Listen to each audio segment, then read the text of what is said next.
What's up, you guys and gals? I'm Jeremy, and movies are terrible. And I'm joined with Holden Hardman to discuss episode 5 of the What If series on Disney+. And this episode, very difficult title to remember. What If Zombies? And I think this is the one that I've been most looking forward to because of the promotional material. Like, I didn't know much about the series, don't know much about the storyline, but when you see Captain America as a zombie, it tends to make me, anyways, excited. Holden, what do you think, man? Let's talk a little bit about this episode. Yeah, I was expecting this episode to just be like fun. We've had some interesting like storyline episodes before, like what would happen if we changed these elements of the story? How would it unfold? Whereas this one is just like, let's just have fun with it. And I think that they deliver. They still gave us some cool like some cool things to see. Scarlet Witch versus Hulk, even albeit briefly. Hope becoming a giant zombie, stuff like that. I actually, after I finished watching it and doing my reaction review with Jen, I looked online and there were actually people that didn't like the episode that were kind of complaining about it, which surprised me. I can never gauge how people are going to react to these things, but I enjoyed this one. My only thing was having to kind of get away from my mentality of zombies in that would the zombies know how to use the powers of the people? I feel like they wouldn't. They would be zombies, right? But the fact that like they're doing the Doctor Strange portals and stuff and actively shooting lasers, Scarlet Witch knowing how to use her witch powers, but that's just something I would get out. And it's what if. So in this universe, zombies, I guess, retain their skills of their hosts, I guess. So, but that's not even a nitpick. That's just something I've noticed. But I thoroughly enjoyed it. Yeah, it's so funny because 90% of what you said are things that I came prepared to mention to you. And just, it's like this episode felt the most inconsequential as far as like, how is this going to affect the rest of the series? It felt like so pocket one-off, just a good fun time. I don't think I preferred it to last week's episode, which if you asked me ahead of time, I would have said probably right off the bat, this is my favorite. It's definitely got elements of The Walking Dead in it with the way that it opens up. It's got elements of Zombieland for sure, in that Peter Parker is basically not Tallahassee, but whatever, Jesse Eisenberg's character. To your other point, how do zombies know how to use the tools or the superpowers? Like, how is Jeremy, Hawkeye still a shot? Go. I don't think that you're understanding that this is what if, and that's the thing, you're wrong, clearly. The way that I kind of take the temperature of how the public is going to feel about the episode, I listen to mine and your input and our opinion on it, and then I assume the opposite, and so far that hasn't felt me yet.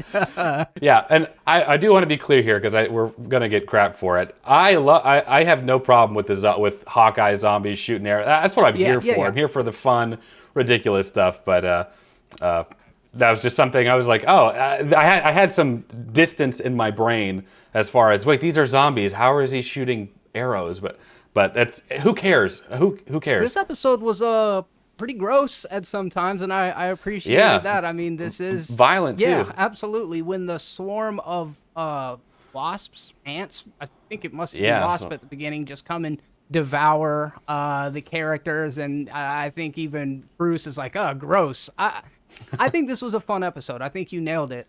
Could it have come out, I don't know, a little closer to Halloween, maybe? That would have been cool. Maybe, I feel like it's got that kind of vibe, just like a fun, Elseworlds, what if universe type thing. As we see in this episode, even more than previous episodes, Uatu is really starting to take form and be much more humanoid. We got a little shot of that at the beginning, but what did you think about seeing Peter kind of leading the Avengers? Yeah, it was cool. I was going to say that it's also the first time I think they've ever mentioned Uncle Ben and anything MCU. He mentions his name very briefly. So I took note of that. But it was great seeing him as kind of this emerging leader. Sure. Hope said something too about how he would grow into the cape, I think, Doctor Strange's cape. So they're still acknowledging he's still growing. When No Way Home comes out, that may be the definitive moment, the defining moment for me anyway. One line that was really bittersweet was with T'Challa, where he was talking about death, and I was like, in my culture, death isn't the end. And then he said, I think he said two other lines on top of it, which I was just like, oh man, that's hard to see. I don't know if this episode was his last in What If, or if he's going to do something later, but I enjoyed seeing that. That was pretty cool. Yeah, it is. It really recontextualizes a lot of what happened in Black Panther, considering, and I definitely felt that line as well. Another thing that I felt in a different way is zombie Thanos showing up at the end. That was a freaking really cool shot. I feel like this episode had like several money shots. Like, this should be wall art. This should be printed out huge and put on a wall somewhere. And that was one of my my favorite shots. You mentioned Scarlet Witch, which was also super cool. Is there other zombie moments that kind of reached out and grabbed you? Yeah, the Thanos moment was really cool. Again, him being sentient to use the gauntlet at all. Okay. Yeah.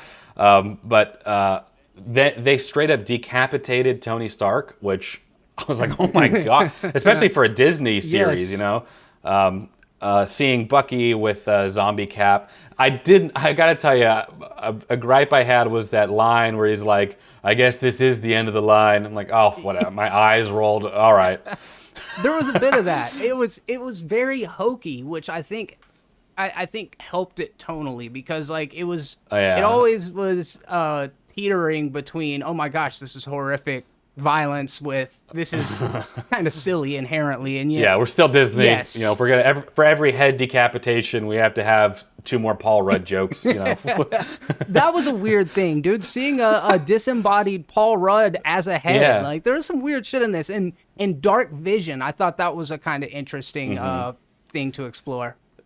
Yeah, I thought it contrasted WandaVision really well, in that they both poorly handle their grief. I guess how do you handle it well? I suppose. That's a good point. The fact that they, when faced with the same dilemma of losing the other, they both go to these ridiculous and crazily unhealthy extremes to satisfy or prevent them from confronting death.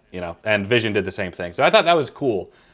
In this episode, I think we're gonna end this on a high note. I think that was about as intelligent of a statement and an observation you're getting out of either of us this morning. But I would love to hear your thoughts on this episode, you guys.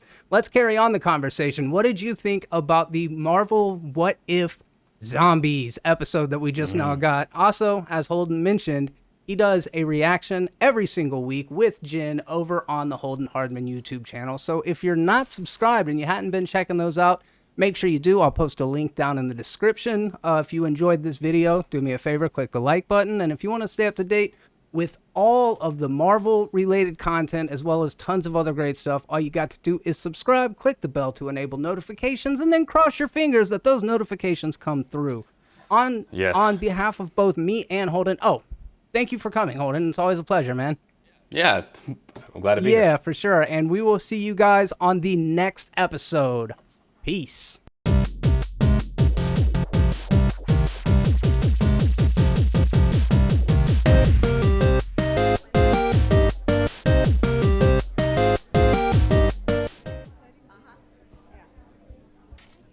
don't know. I stole from my